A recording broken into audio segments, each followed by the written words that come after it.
कहते हैं जहां अपने कुल के अनुसार ही यथा तो भाई यहाँ पे तो इतनी संगत आई नहीं हुई, सब स्त्रियां मंदिर में आई होगी। बैठ करके देखती है। और हम अपने अपने घर पर जाओ, हमने गुरु जी का डर है, गुरु जी के पास जाना है। नम्रता और संकोच मीठी वाणी से युक्त दोनों भाई आकर के गुरु से प्रणाम करते हैं, शीश झुकाते हैं, आज्ञा।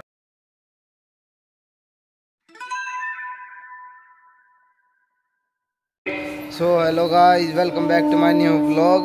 तो भाई अभी वहाँ रखा हो अपने बाबा श्याम जी के मंदिर में। तो ये भाई हमारे यहाँ पर भी है ना एक पाठ होता है, मतलब बाबा मोहनदास में भी होता है और श्याम जी में भी होता है। तो अभी मैं श्याम जी के मंदिर में आया हूँ, अभी मैं आपको दिखाता हूँ नगर के। ये देखो, ये भाई इधर अपना पाठ होने लगा। शोभा देखने के लिए स्वयं स्वयंवर में गए हैं। अभी भाई संगत तो इतनी आई। भूमि की रचना हुई, लंबा चौड़ा चबूतरा बना हुआ, जिस पर पवित्र वेदी बनाई गई थी, जिसमें चारों ओर राजकुमारों के अलग अलग सिंहासन बने हुए थे, बड़े बड़े मंच जहां लोग आकर के बैठे थे। पीछे से चारों ओर अन्य समुदाय भी वहां पर आपस में आकर के बैठे, सिंहासन देखे।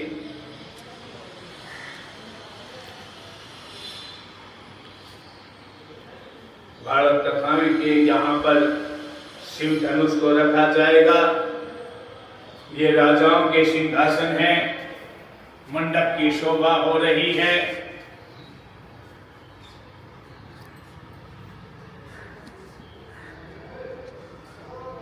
जह बैठे देखई सब नारी, जता जोग निजे कुल अनुहारी। ओ पूरी बालक कहीं कहीं मृदु वचना, सागर पर बहु देखव रचना। राम सिया राम, सिया राम जय जय राम। राम सिया राम, सिया राम जय जय राम। कहते हैं जहां अपने कुल के अनुसार ही यथा। तो भाई यहाँ पे तो इतनी संगत आई नहीं हुई, सब स्त्रियां मंदिर में आई होगी। बैठ करके देखती है। प्रभु बालक श्री रामचंद्र जी ऐसी मीठी वाणी में आदर सहित ही कहती है। ये रचना देखो, राजा जनक ने स्वयंवर की इस शिव धनुष की मंडप की शोभा देखे नहीं बनती।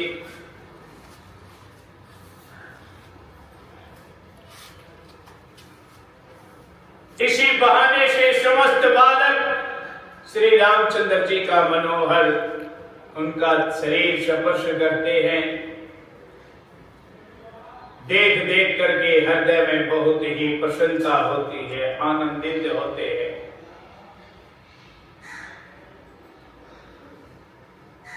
तब बालकों को प्रेम वश जान करके श्री रामचंद्र जी ने प्रेम पूर्वक उन्हें अपने घर बतलाए के थारे घर पीछे। एक बात पसली में बालका का परिचित होते हैं कि भाई तेरा क्या नाम है, तू किसका है, किन के है। वो बताते हैं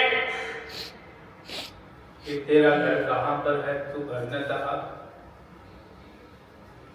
और बड़े चाव के साथ, आनंद के साथ उनके आन द्वान के बालक थे, वे ले जाते हैं। श्री रामचंद्र जी लक्ष्मण जी की मीठी मनोहर बातें सुनकर के मंडप की सब रचना को देख करके जिस प्रभु की आज्ञा को माया पल भर में 14 भुवनों को रचना देखी, ऐसी रचना देखे नहीं बनती थी। भक्ति हेतु सोई दीन दयाला, चितवत चकित धनु मगवासाला, कौतुक देख चले गुरु पाहे, जान विलंब त्रास नवाहे, जासु त्रास डर कहु नहीं होई, भजन प्रभाव देखा वही सोई, कहीं बातें मृदु मधुर मनोहर सुनाए, किए विदा बालक पर आए, किए विदा बालक पर आए।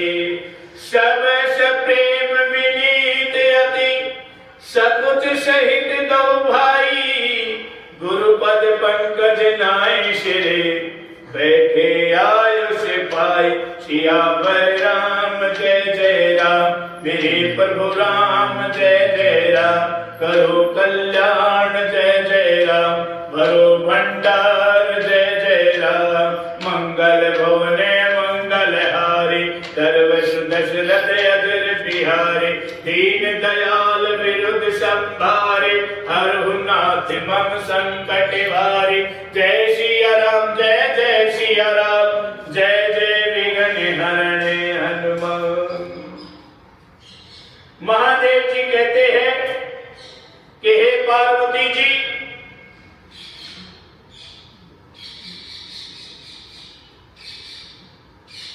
वही बालक दीन दयालु भक्तों के कारण बारंबार चकित चित्त भूमि को देखते हैं, तब यह लीला देख करके बहुत विलंब हो गया, देर हो गई। अब गुरु का भय भी मान करके के गुरु जी के पास जाना है, देर न हो जाए। शीघ्रता से श्री रामचंद्र जी गुरु विश्वामित्र जी के साथ चले। जिसे भय से भय, देखो जिसका सब कुछ भय भी डरता हो, जिसके भय से, वो प्रभु दीन दयाल कैसी लीला रचते हैं। आज गुरु विश्वामित्र जी से भय कि कहीं कुछ सुना ना दे, कुछ कह ना दे। हे प्रभु, भजन का महत्व दिखलाते हुए तब कई बार प्रकार से कोमल मीठी वाणी से कहकर के बालकों को विदा कर दिया कि भाई तुम जाओ, हम अपने अपने घर पर जाओ। हमने गुरु जी का डर है, गुरु जी के पास जाना है। नम्रता और संकोच मीठी वाणी से युक्त दोनों भाई आकर के गुरु से प्रणाम करते हैं, शीश झुकाते हैं, आज्ञा पा करके बैठ जाते हैं। तब रात्रि होते ही मुनि ने आज्ञा दी, अब संध्या वंदन करने का समय हो गया है। दोनों भाइयों ने संध्या की पुरानी ऐतिहासिक पुरानी परंपराओं को, कथाओं को सुना है। अर्धरात्रि व्यतीत होने पर, बीत जाने पर श्री रामचंद्र जी विश्वामित्र के पैर दबाते हैं। आधी रात बीत। अब मुनि ने कहा कि हे राम, तुम जाकर के विश्राम करो। अब लक्ष्मण जी फिर श्री राम के पैर दबाते हैं।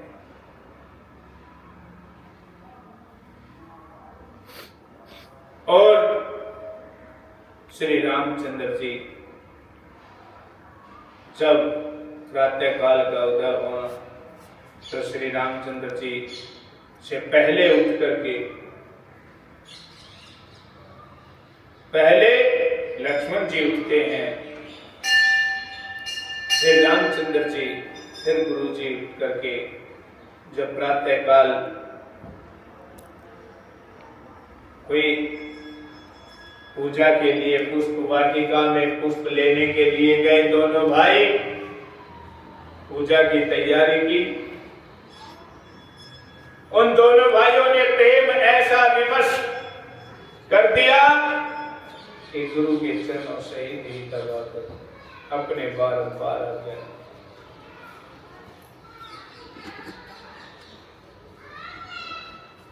शौच आदि निवृत्ति करके, स्नान आदि करके राम और लक्ष्मण को मुनि ने चरणों में दंडवत प्रणाम किया। समय जान करके गुरु की आज्ञा पाई।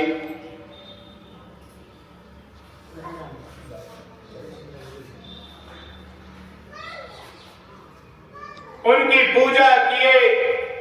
फूल पूजा के लिए फूल लेने के लिए चले।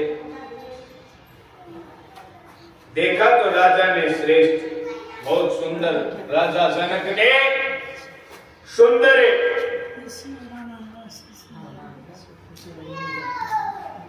वाटिका का, पुष्प वाटिका की रचना की है।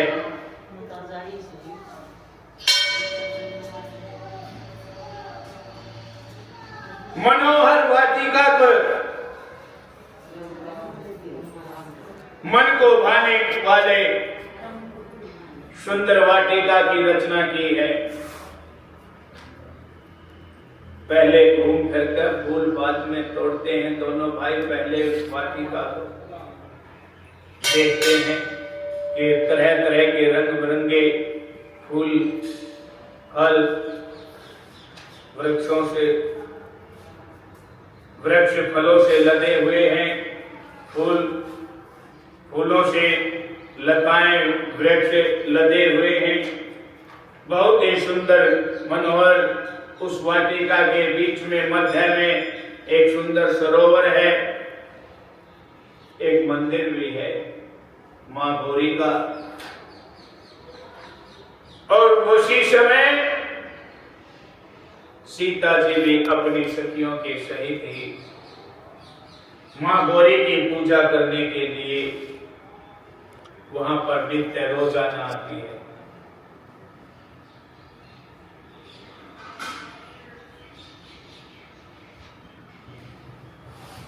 मध्य भाग में बीच में मणि सोपान विचित्र बनाया है। एक सुंदर मनोहर मणियों से जड़ित सीढ़ियां हैं मंदिर में।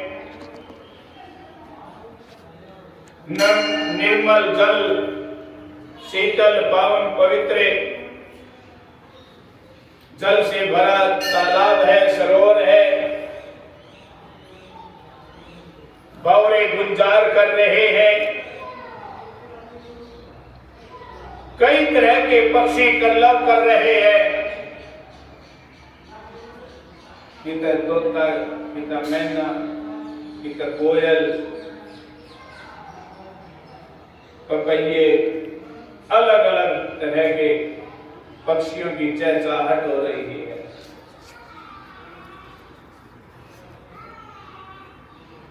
इस प्रकार बाग की और तालाब की शोभा को देख करके भाई लक्ष्मण सहित श्री रामचंद्र जी प्रसन्न हुए, क्योंकि वह बड़ा ही रमणीय और श्री रामचंद्र जी को सुख देने वाला। श्री रामचंद्र जी चारों ओर मालियों से पूछ करके प्रसन्न मन से, अब माले गृहिणी वहां पर वाटिका में, उनसे इजाजत मांगते हैं क्या भाई फूल तोड़ सकते हैं पूजा के लिए। प्रसन्न मन से फूल लेने लगे। उसी समय वहां पर सीता जी सखियों के साथ मां पार्वती जी की पूजा करने के लिए आई है। उनका समूह देखा। संग सखी सब शुभ जग सयानी, गावहि गीत मनोहर बानी। सर समीप गिरिजा गृह सोहा, वर्णन जाय देखि मन मोहा। मंजन कर सरस के समेता, गयहि मुदित मन गौर निकेता, पूजा कीनि अधिक अनुरागा, निज अनुरूप सुभग बरुभागा। एक सखी सिय संग विहाय, गयहि रही देखन पुलकाय, तेहि दो बंधु विलोके जाए, प्रेम विवश सीता पहि आई। तासु दशा देखी सखियन, पुलक गात जलु नैने, कयहु कारण निज दरस अरस करे, पूछे ही सब मृदु बैने। सियावर राम जय जय राम, मेरे प्रभु राम जय जय राम, करो कल्याण जय जय राम, भरो भंडार जय जय राम, मंगल भवने मंगलहारी, दरवश दशरथ अजर बिहारी, दीन दयाल विरुद्ध संभारी, हरहु नाथ मम संकट भारी। जय सिया राम जय जय सिया राम, जय जय विघ्न हरणे हनुमान। तब इस बात का पता चला, सखियों ने सीता के साथ में वहां पर वाटिका में पहुंची है। तो भाई यहाँ पे तो बहुत अच्छा ही पाठ चलने लग रहा है, जो भी मैं आपको दिखा रहा हूँ। सखियों सहित स्नान करके तालाब में सीता जी मन प्रसन्न पार्वती जी के मंदिर में गई और बड़े प्रेम से उनकी पूजा करके योग्य सुंदर वर मांगा। उनमें से सीता जी का साथ छोड़ करके एक सखी पीछे फुलवारी देखने के लिए गई। दोनों बंधु भाइयों को देख करके प्रेम विवश वशीभूत होकर के सीता के पास दौड़ती हुई आई। सांस चलने से बाजी बाजी आवे है और कहती है कि हे सखियों से कहती है, आए हमने बेरा है जो काल नगर में चक्रा चल रहा था। ये भाई अपने सामने श्री राम, लक्ष्मण जी, हनुमान जी और माता सीता की मूर्ति देखो। पूरे नगर में चर्चा हो रही है। आज वे बालक इस वाटिका में आए,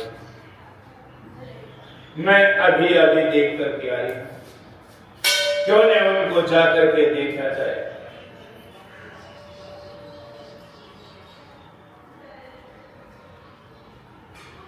तब पूछने लगी, हे सखी हर्ष का कांड कहो। तब उसने तो राजकुमार फुलवारी देखने आए हैं। ये तो किशोर अवस्था में सुंदर सावले गोर शरीर वाले, क्या कहूं बावड़े, क्योंकि वाणी से नेत्रों से नहीं कहा जाता। नेत्रों के वाणी कहते रुक जाती है।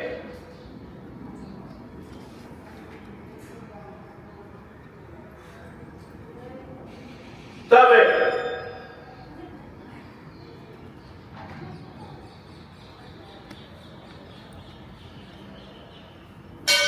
उसकी ऐसी बातें सुन करके सखिया प्रसन्न चित्त होकर के सीता के हृदय में अधिक इच्छा हो गई कि क्यों न देखा जाए, तो देख तो ले। तब एक सखी कहती है, सखी वे वही राजपुत्र है जो कल मुनियों के साथ घूम रहे थे और जिन्होंने अपने रूप की मोहनी से नगर को, स्त्री और पुरुषों को वश में कर दिया है। मोहनी रूप है, उनके ऐसा रूप है कि एक बार कोई देख ले तो देखता ही रह जाता है। जहां तहां सभी लोग वर्णन करते चले, देखे अवश्य ही देखना चाहिए। उनका कहना सीता जी को अत्यंत ही अच्छा लगा और दर्शन के लिए ही व्याकुल हो गए। तब प्यारी सखियों ने सीता जी को चलते हुए नारद जी के वचन सुमरण पवित्र प्रीति उत्पन्न हो गई। इसी से सीता जी चकित और चारों ओर से ऐसे देख रही है कि मानो बाल हिरणी भयभीत होकर के किसी शेर को देख रही है।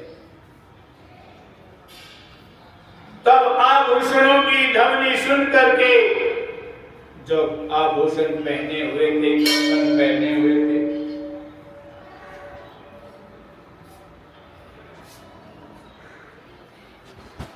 उनकी आवाज सुन करके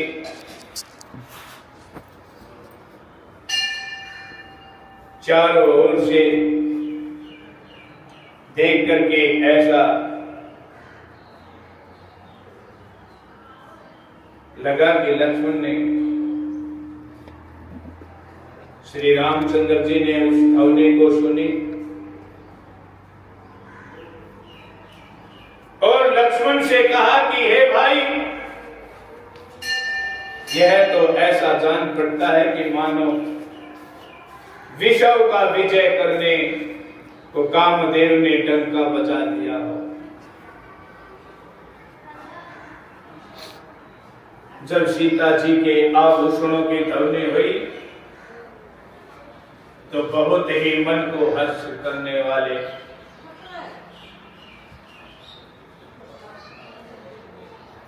मानो कामदेव ने ही डंका बजा दिया हो, ऐसा कहकर के सीता जी के चंद्रमुख की ओर श्री रामचंद्र जी देखते ही रह गए, नेत्र चकोर हो गए। चातक पक्षी, चकवा जो पक्षी है, चकोर पक्षी है, उसके समान नेत्र हो गए, जैसे वो चंद्रमा को देखता ही रहता है। ऐसे ही वो चंचल नेत्रे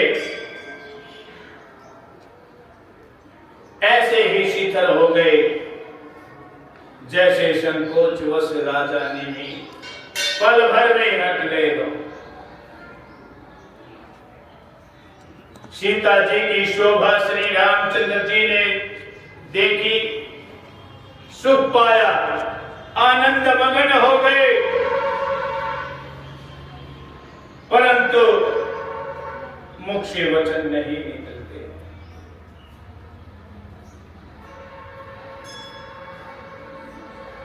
अब मन में कहते हैं,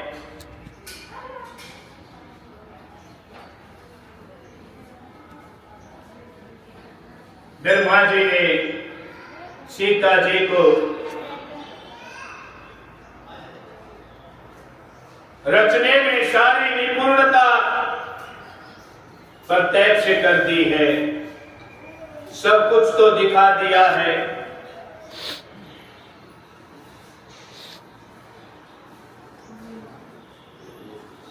वह रचना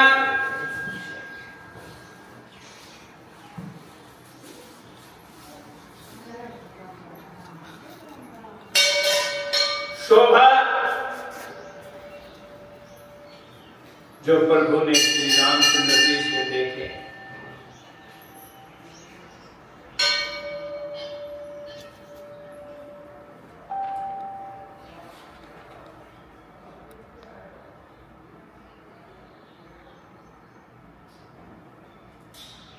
उनकी सुंदरता सुंदर कर रही थी, मानो सौंदर्य को कोई दीप दिखा रहा हो, जल रही हो। सीता जी की क्षमता को देख करके किसी ने सबके उपमाएं फीकी हो गई। श्री शोभा ही वर्णी प्रभु अपनी दशा विचारी बोले। तो भाई ये तो बहुत बड़ा पाठ है, मैं थोड़ी देर के लिए आया था मैं भी सुनने के लिए। बाकी अभी चलो अपने घर पे चलते हैं, काम है। तो अपने आज के व्लॉग के लिए था इतना ही। सभी भाई लाइक कर देना, चैनल को सब्सक्राइब कर देना, वीडियो को लाइक कर देना। Bye bye.